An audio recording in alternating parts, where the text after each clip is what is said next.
Hi, my name is Nithya. And my name is Tanvi. Today we will be presenting California breathing, analyzing correlations between PM 2.5 levels and early childhood asthma via examination of emergency department visits and hospitalizations from 2016 to 2019. Understanding asthma is crucial in order to effectively assess public health in the United States. Approximately 6.1 million children in the United States are affected by asthma, and prevalence of asthma is known to be higher in children than adults. Our objective is to investigate potential correlations between annual PM 2.5 levels and frequency of emergency department visits and hospitalizations for ages 0 to 4 by county in California, utilizing statistical methods and geospatial modeling. We utilized ArcGIS and R in this study in order to execute this process. Asthma causes inflammation to the airways, which prevents the body from carrying air to and from the lungs.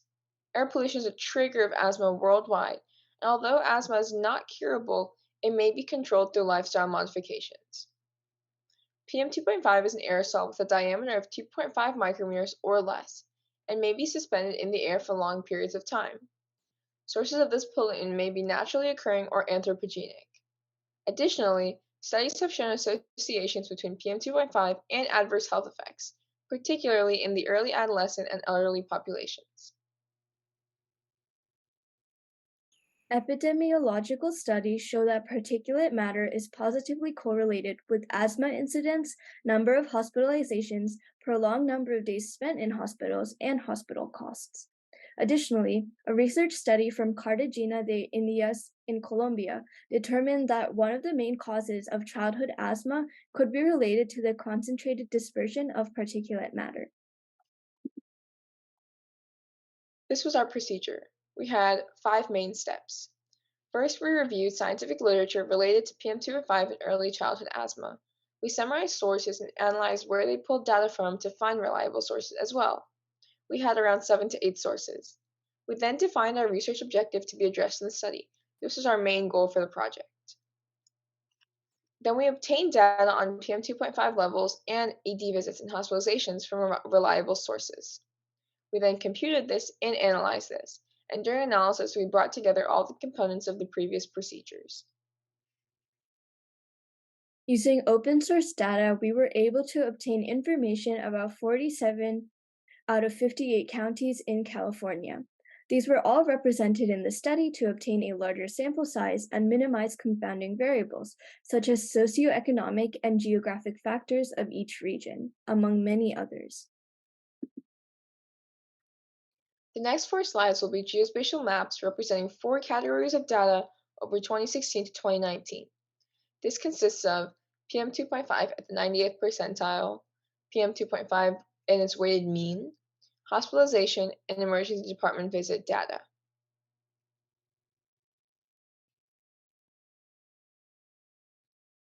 As you can see, the size of the circle of data point is directly proportional to the size of the data in relation to the legend, meaning the bigger circles are those with higher amounts of that data. These maps emphasize a correlation between data in certain counties. In all of these maps, we can see areas where high data counts are concentrated, thus having bigger circles in one area. This is mostly the Central California region. This pattern is repeated throughout each graph, as you can see. In all of these, there is that main amount or main area where there is that concentration of big circles.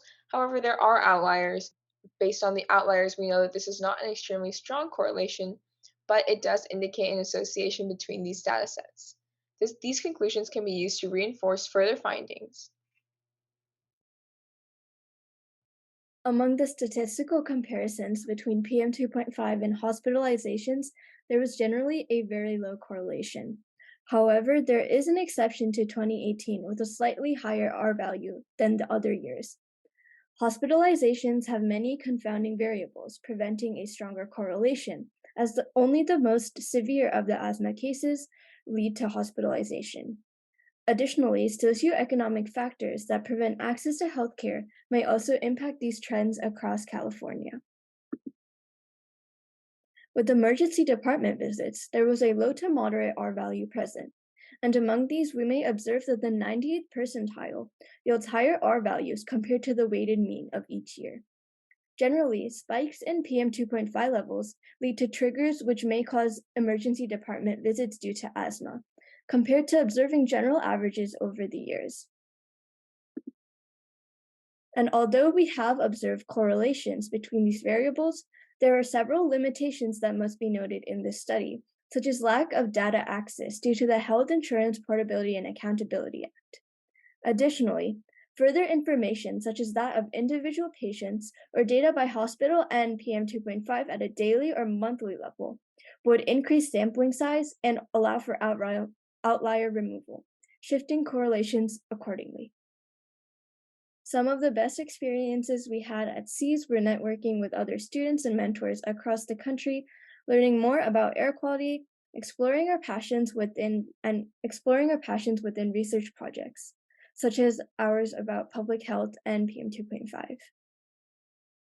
Our main challenges were time zone differences, and since we were working with students all over the country, we had to figure out what times worked for different people without having any problems.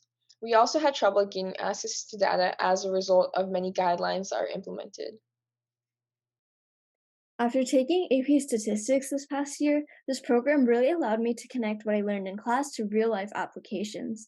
I also want to continue to pursue science and engineering in the future following the completion of SEAS. This program heavily influenced my ability to do authentic research from the ground up. I gained skills in research writing, data modeling, and data analysis.